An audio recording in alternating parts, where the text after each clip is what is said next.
तो आज के सेशन में हम करेंगे एक्स्ट्रा क्वेश्चंस हमारे क्वाड्रिलेटरल चैप्टर के। हमारा क्वाड्रिलेटरल चैप्टर कंप्लीट हो चुका है, बस हमारे एक्स्ट्रा क्वेश्चंस बचे हैं, तो हम स्टार्ट करते हैं। तो सबसे पहला क्वेश्चन आता है और सबसे इजी क्वेश्चन आता है। हमसे पूछा है sum of the angle of a quadrilateral is, मेरे को नहीं लगता है किसी को नहीं आता होगा, ठीक है। तो हमें पता है sum of angle of a quadrilateral is 360 degree.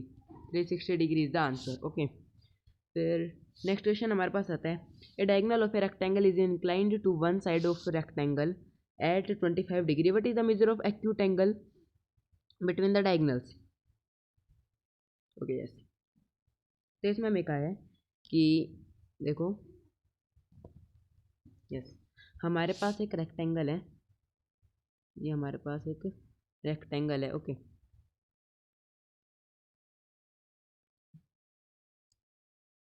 उसमें हमारे डायगोनल्स होते हैं, तो एक हमारा ये डायगोनल है और एक हमारा ये डायगोनल है, ठीक है। तो एक डायगोनल है जो हमारा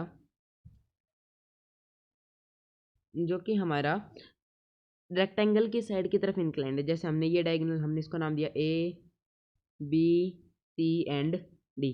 तो ये जो बी डी जो डायगोनल है ना, हम इसे मान लेते हैं, हमने कह दिया कि ये रेक्टेंगल की तरफ इंक्लाइंड है, रेक्टेंगल के एक साइड की तरफ इंक्लाइंड है, जो कि यहाँ पर 25 डिग्री बना रहा है। ये जो होगा हमारा एंगल बी डी सी, ये होगा हमारा 25 degree. Angle B D C is equal to 25 degree, okay. तो अब हमें ये बताना है what is the measure of acute angle between the diagonals. तो ये हमारे डायगोनल्स हैं, यहाँ पर हमारे ये एंगल्स बनते हैं, एक ये 4 एंगल्स ऐसे बनते हैं। तो इसमें हमारे एक्यूट एंगल का मेजर बताना है। एक्यूट एंगल मतलब कि वो एंगल जो 90 से छोटा होगा, ठीक है। तो हमें बताना है कौन सा होगा इनमें से, ठीक है, उसका मेजर बताना है। तो देखो हमने निकाला, हमें पता है कि जो हमारे डायगोनल्स जो होते हैं ए सी हमारा बी डी के इक्वल है, क्योंकि रेक्टेंगल्स के डायगोनल्स हमारे इक्वल होते हैं, ठीक है। A C is equal to B D, हमने इस पॉइंट को मान लिया ओ। तो हमें पता है कि ये जो होगा डी ओ, ये हमारा ओ सी के इक्वल होगा, हाफ भी हमारे इक्वल होगा, D O is equal to O C.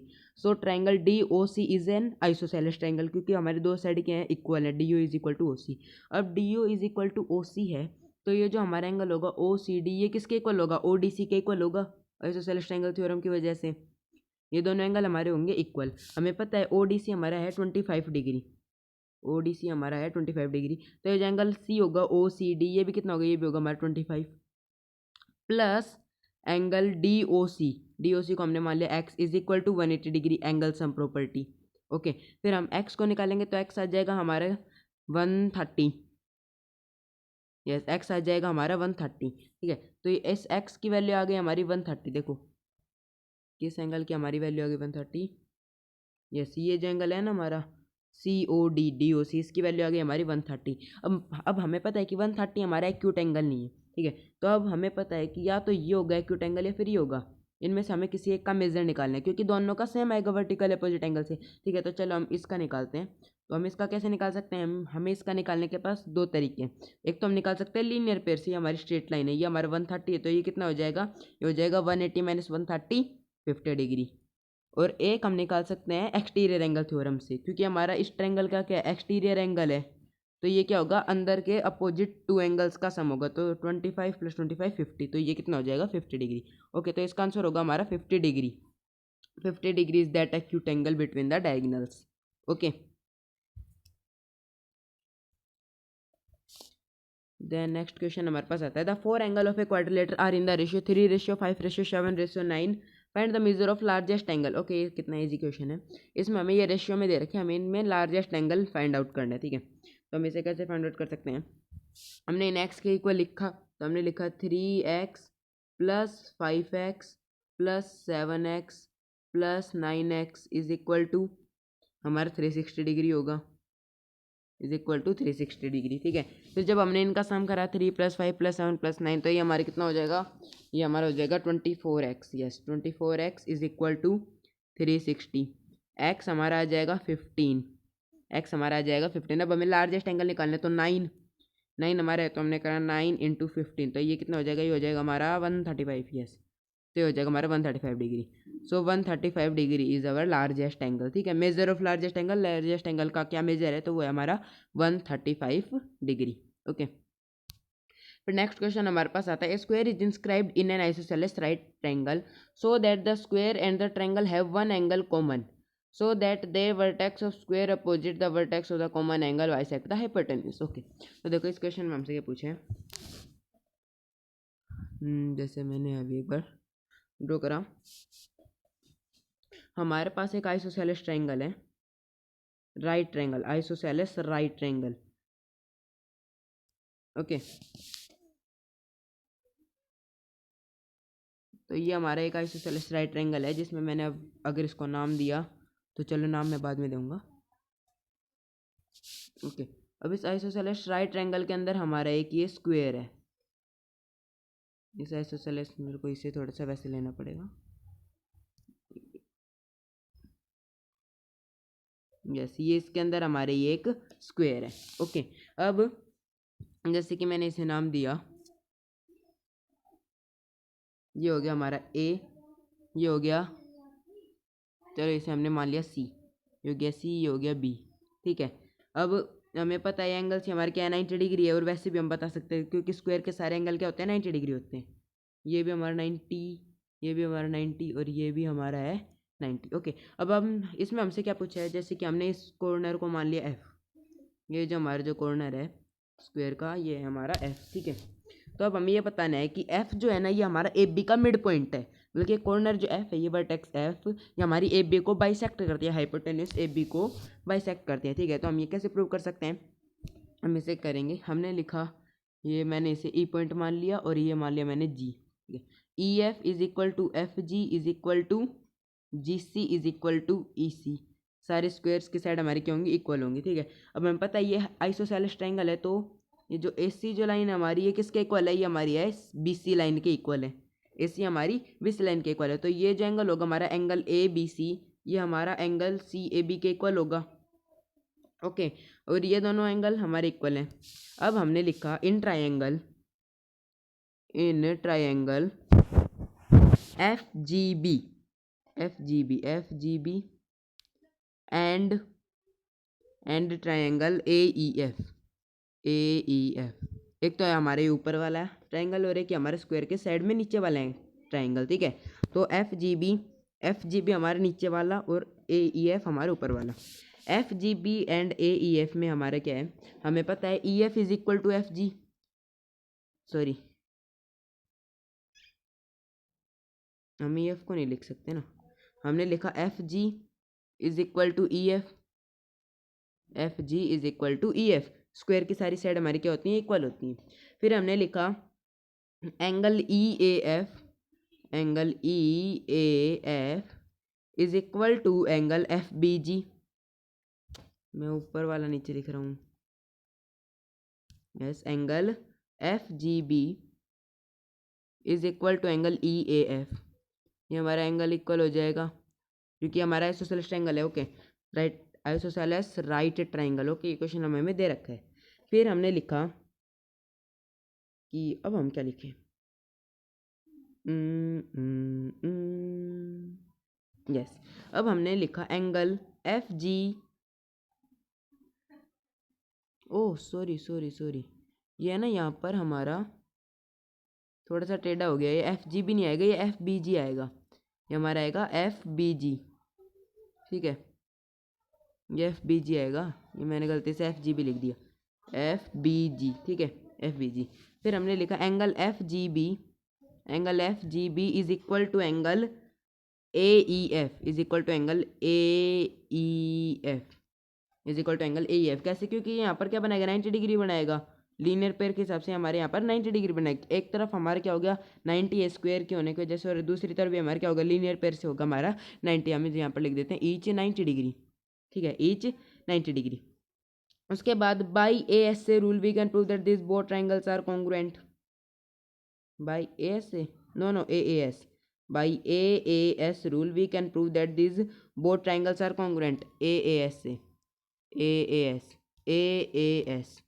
S से हम क्या कह सकते हैं कि दोनों ट्रायंगल हमारे क्या है कॉन्ग्रुएंट है। अब अगर ये दोनों ट्रायंगल हमारे कॉन्ग्रुएंट हैं तो हम कह सकते हैं ये जो लाइन होगी एफ बी हमारी किसके इक्वल होगी, ए एफ के इक्वल होगी। Line F B is equal to A F, F B और ए एफ हमारी क्या होंगी, इक्वल होंगी। अब अगर ये दोनों इक्वल हैं तो हम कह सकते हैं कि F is the mid point of A B, mid point of A B. तो हम अब कह सकते हैं कि hence it prove that the vertex of common angle bisect the hypotenuse, कि ये जो वर्टेक्स हमारी एफ या हमारी हाइपोटेन्यूज कौन सी ए बी है, इसे क्या कहती है, बाइसेक्ट करती है। ठीक है, या हमें दो इक्वल पार्ट्स में दे रही है, A F is equal to F B. ठीक है, फिर नेक्स्ट क्वेश्चन हमारे पास आता है, a polygon with 7 side is called, a polygon with 7 side is called, जो पॉलीगन जिसके 7 साइड्स होते हैं हम उसे क्या कहते हैं, उसे हम कहते हैं हेप्टागन। ठीक है, ये आपको पता है।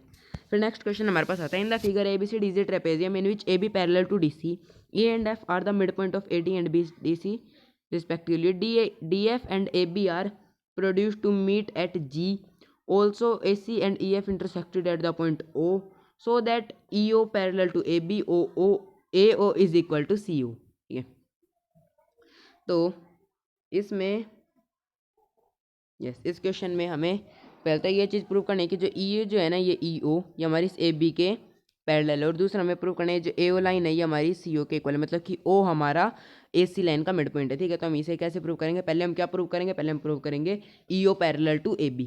ठीक है, तो हम इसे कैसे प्रूव करेंगे, हमने ट्राइंगल लिया, हाँ ये हमारा ट्रेपेजियम, इसलिए आपको पता है ये डी सी और ए बी क्या होंगे, हमारे पैरेलल होंगे, हमें दे रखे A B and D C are parallel, E हमारे इस डी ए का मिड पॉइंट है और एफ हमारा इस बी सी का मिड पॉइंट है। ओके, तो अब हमें इनने प्रूव करने जो आपको दे रखे सिचुएशन, इसके हिसाब से हमने पहले कौन कौन सा, हमने एक ट्रायंगल तो ये लिया डी सी एफ, और एक लिया हमने एफ बी जी, ये दोनों ट्रायंगल लिए हमने। इन दोनों ट्रायंगल को लिया तो हम कह सकते हैं कि G F is equal to B F. कैसे, F is the mid point, हमें पता है F is the mid point of B C, F हमारा मिड पॉइंट है बी सी का, तो सी एफ, ओह ये जी एफ नहीं है, सी एफ है, सॉरी,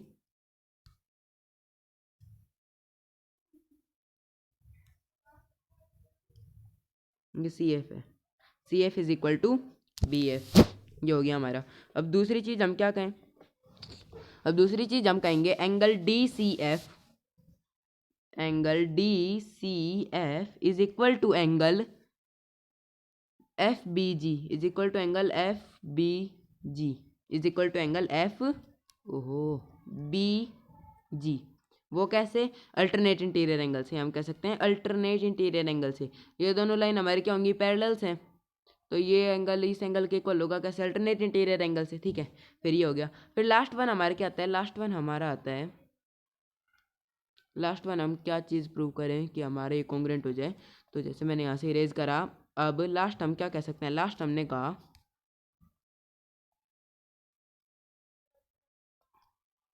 यस, लास्ट हम कह सकते हैं एंगल सी एफ डी, ये जो एंगल है ये इस एंगल जी एफ बी के इक्वल होगा, कैसे, वर्टिकल अपोजिट एंगल। ठीक है, तो हमने लिखा एंगल एफ सी डी ना, sorry C F D is equal to angle, is equal to angle G F B,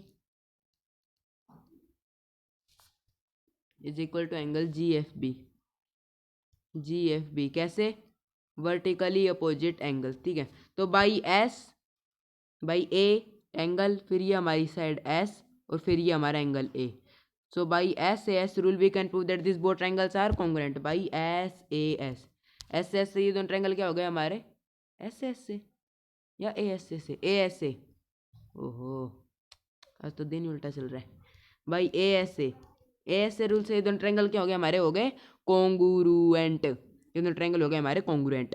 अब ये दोनों ट्रायंगल कॉन्ग्रुएंट हो गए तो by simplicity we can prove that D F is equal to G F, D F is equal to F G, और G F, D F जो है वो हमारा जी एफ के इक्वल है, डी एफ हमारा जी एफ के equal है। अब हमने प्रूव कर दिया कि डी एफ हमारे जी एफ के इक्वल है, it means that F is the mid point of, F is the mid point of line D G, F is mid point of D G. ठीक है, तो हमें ये यहाँ तक का समझ में आ गया। अब हम क्या करेंगे, अब हमने इसे इरेज करा, इरेज इरेज इरेज जल्दी जल्दी,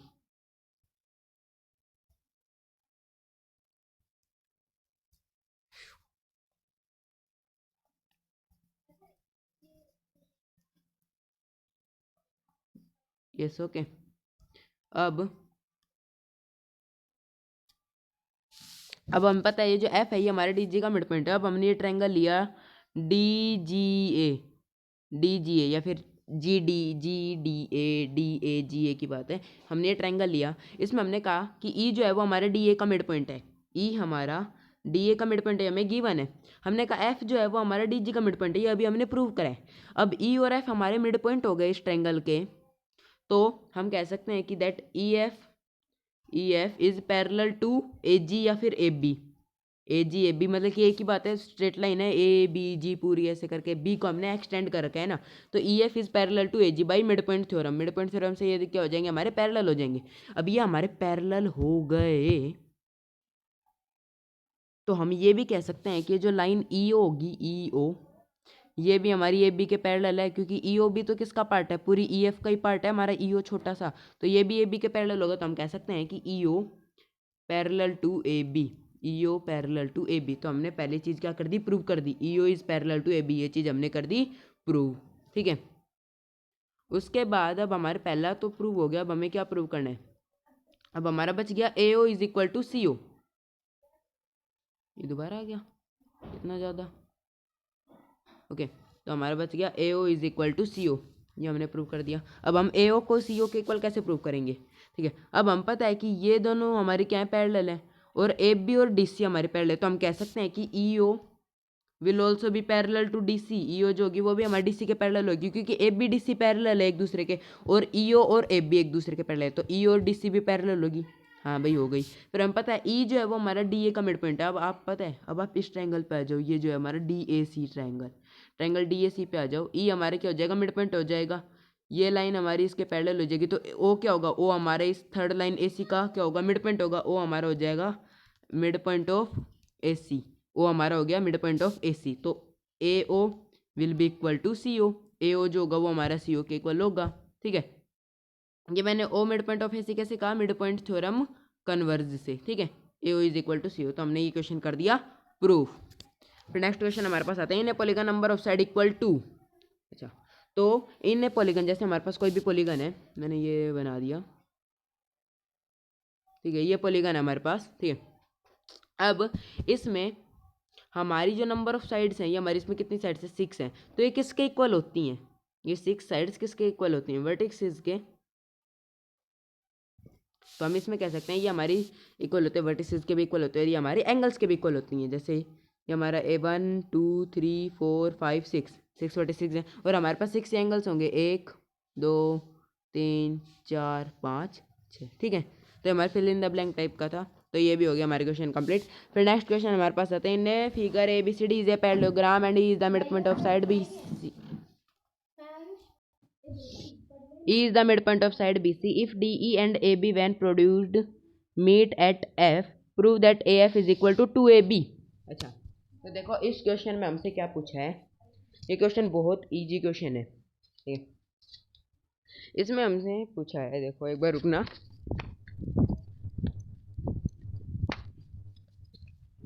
ओके। तो वेयर इज पेन, यस। तो इस क्वेश्चन में हमसे आपको इसमें ये हमारा एक parallelogram A B C D, हमारे एक पैरेललोग्राम है। ई जो है ये हमारा मिड पॉइंट है बी सी लाइन का, ई हमारा मिड पॉइंट है बी सी लाइन का, मतलब कि सी ई या फिर E C is equal to B E.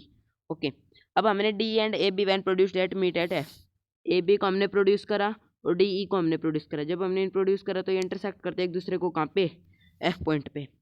Okay, prove that A F is equal to 2AB, A F जो है वो हमारी ए बी का डबल है।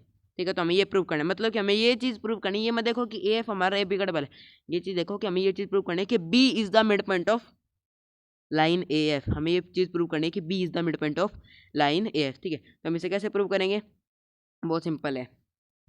हम पहले इन दो ट्राइंगल्स पे चलेंगे, ये दो ट्राइंगल्स जो है, ठीक है, इन ट्राइंगल्स में हमने सबसे पहले लिखा C E is equal to B E, कैसे, E is the mid point of line B सी।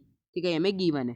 फिर मैंने लिखा angle C E D, angle C E D is equal to angle F E B, is equal to angle F E B, कैसे, ये vertical opposite angle है, V O A, vertical opposite angle है। ठीक है, उसके बाद मैंने लिखा angle D C E, angle D C E is equal to angle EBF is equal to angle EBF, वो कैसे अल्टरनेट इंटीरियर एंगल हो जाएंगे हमारे अल्टरनेट इंटीरियर एंगल, क्योंकि पैरेललोग्राम में हमारी ये दोनों लाइंस क्या होंगी, ये दोनों लाइंस होंगी हमारी पैरेलल, तो alternate interior angle. So by AS से rule we can prove that this both triangles are congruent. ASA rule से हम कह सकते हैं दोनों ट्रायंगल क्या हमारे कॉन्ग्रुएंट है। अब ये दोनों ट्रायंगल कॉन्ग्रुएंट हैं तो ये जो लाइन होगी हमारी DE और ये EF, ये दोनों क्या होंगी हमारी इक्वल होंगी by simplicity. DE is equal to EF, हमने लिखा DE is equal to EF। अब DE और EF हमारी दोनों इक्वल है, इसका मतलब क्या हुआ that E is the mid point of DF, कि E जो है वो हमारा DF का क्या है, मिड पॉइंट है। ओके, तो यहाँ तक का हमें समझ में आ गया। अब हम इस ट्रायंगल पे आएंगे, ये जो है हमारे पास DAF पे आएंगे। इसमें हमें पता है कि E हमारा मिड पॉइंट है, लाइन CB जो है ये हमारी AD के पैरेलल है, पैरेललोग्राम है, तो ये जो लाइन हमारी EB होगी ये भी किसके, AD के पैरेलल होगी, AD parallel to EB। Okay, AD जो होगी वो हमारी EB के पैरेलल होगी, और E हमारा क्या है, मिड पॉइंट है किसका, DF का मिड पॉइंट है। तो by mid point theorem converse we can prove that B is the mid point of AF। B जो है वो हमारा क्या है, AF का मिड पॉइंट है इस ट्रायंगल में, क्योंकि ये साइड हमारी साइड के पैरेलल है, ये हमारा मिड पॉइंट है, तो ये भी हमारा क्या होगा, मिड पॉइंट ही होगा, थर्ड साइड का मिड पॉइंट होगा, तो B is the mid point of AF। Okay, अब B हमारा मिड पॉइंट हो गया AF का। तो अब हम लिख सकते हैं कि जो AB जो होगी, AB मैंने यहाँ से काटा, अब हम लिख सकते हैं जो AB होगी ये क्या होगी, हाफ ऑफ AF होगी, हाफ ऑफ AF। ठीक है, अब ये जब मैंने ये 1/2 इधर लेके आए तो क्या हो जाएगा, हम डिवाइड से मल्टीप्लाई में हो जाएगा, तो हो जाएगा 2AB is equal to AF। तो यही हमें प्रूव करना था, AF is equal to 2AB, ये चीज़ हमने कर दी प्रूव। ठीक है, नेक्स्ट क्वेश्चन हमारे पास आता है, the figure below so A quadrilateral ABCD, the figure is a trapezium if. देखो ये हमारे पास आपके सामने एक फिगर है, ये क्वाड्रिलेटर है हमारे पास ABCD, ये हम इसे ट्रेपेजियम कह सकते हैं जब हमारे पास ये पॉसिबिलिटीज होंगी। इनमें से बताओ कौन सा सही है, ABCD। AB जो ये जो लाइन AB है ये हमारी CD के पैरेलल होगा, तो अब हम इसे ट्रेपेजियम कहेंगे। ये जो AB जो है ये हमारा CD के इक्वल होगा, तब हम इसे ट्रेपेजियम कहेंगे।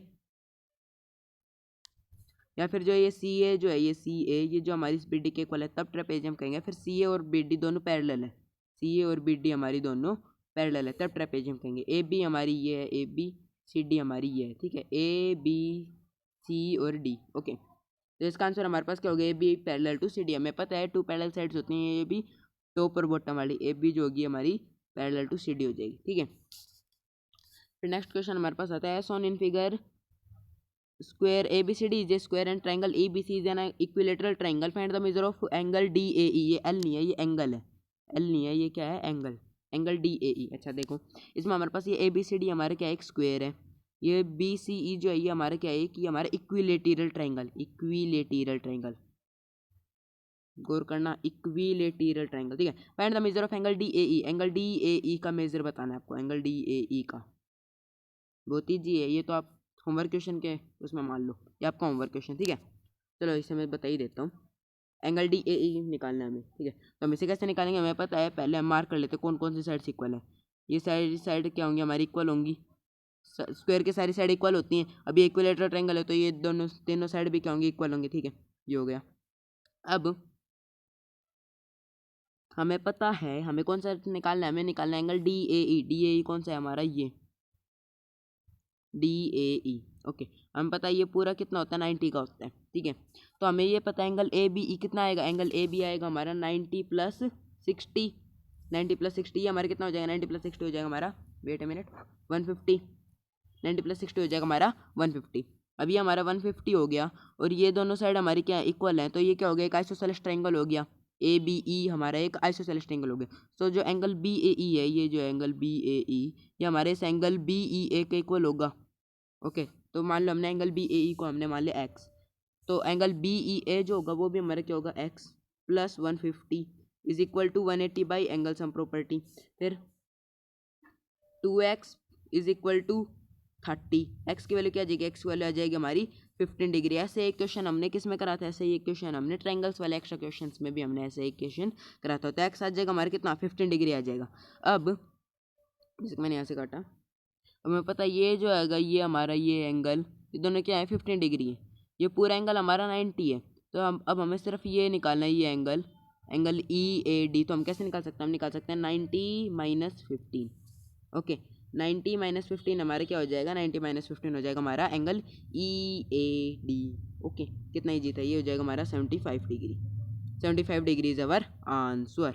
ओके, फिर नेक्स्ट क्वेश्चन हमारे पास आता है RENT इज ए रेक्टेंगल। ये आपके सामने RENT हमारा एक रेक्टेंगल है, ठीक है। It's diagonal meet at O, इसकी डायगोनल हमारी O पे मीट करती है, यहाँ पर ये O पे मीट करती है। Find X if OR is equal to 2x plus 4। ये आपको दिख नहीं रहा होगा ना, OT is equal to 3x plus 1। देखो जैसे कि मैं एक बार आपको ये डायग्राम बना देता हूँ।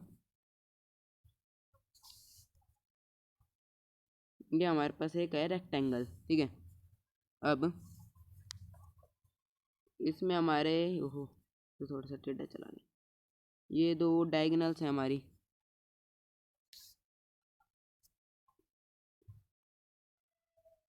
ये दोनों क्या हैं, ये दोनों हमारी एक दो डायगोनल्स हैं, ठीक है। ये दोनों डायगोनल्स है, ये हमारी कहाँ पे, ये दोनों डायगोनल्स हमारी O पे मीट करती हैं, ये हमारा O है। ओके, अब ये जो लाइन है ना हमारी, हमने इसे नाम दे दी, ये हो गया A। चलो ABCD, RENT को भूल जाओ आप, ABCD याद रखो, AB हो गया, C हो गया, D। तो जो हमारी OD जो है ना, ये लाइन OD, इसका मेजरमेंट है हमारा कितना, 2x plus 4। OD is equal to 2x plus 4। और ये जो हमारी AO है ना, AO, ये है हमारी 3x प्लस 1। 3x plus 1। आपको अब x की वैल्यू निकालनी है, आपको x की वैल्यू निकालनी है। तो चलो x की वैल्यू निकालो, x की, फाइंड x। तो हम x की वैल्यू कैसे निकाल सकते हैं, हमें पता है कि AO is equal to OD। AO हमारा OD के इक्वल होगा, कैसे, क्योंकि रेक्टेंगल के डायगोनल्स हमारे क्या होते हैं, इक्वल होते हैं, तो उनका हाफ भी हमारे क्या होगा, इक्वल होगा। तो OA is equal to OD हमें पता है। तो हम लिख सकते हैं कि 2x plus 4 is equal to 3x plus 1, 3x plus 1, ठीक है।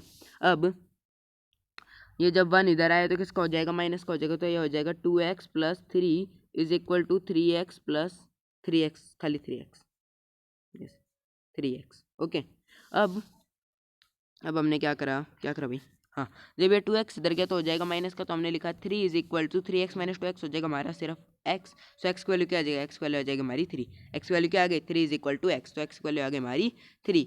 हम इसे पुट भी करके देख सकते हैं, हमने पुट करके देखा, इसमें पुट करके देखा तो हमारा आ गया 3 2 जा 6, 6 प्लस 4 आ जाएगा हमारा 10।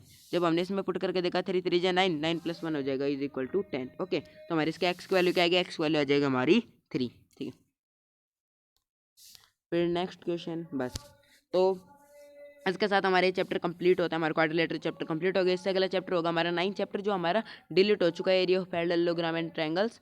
ये चैप्टर हमारे डिलीट हो चुके हैं, तो अगला चैप्टर आएगा हमारा सर्कल्स। ओके, सो आज के लिए इतना ही, बस बाय बाय।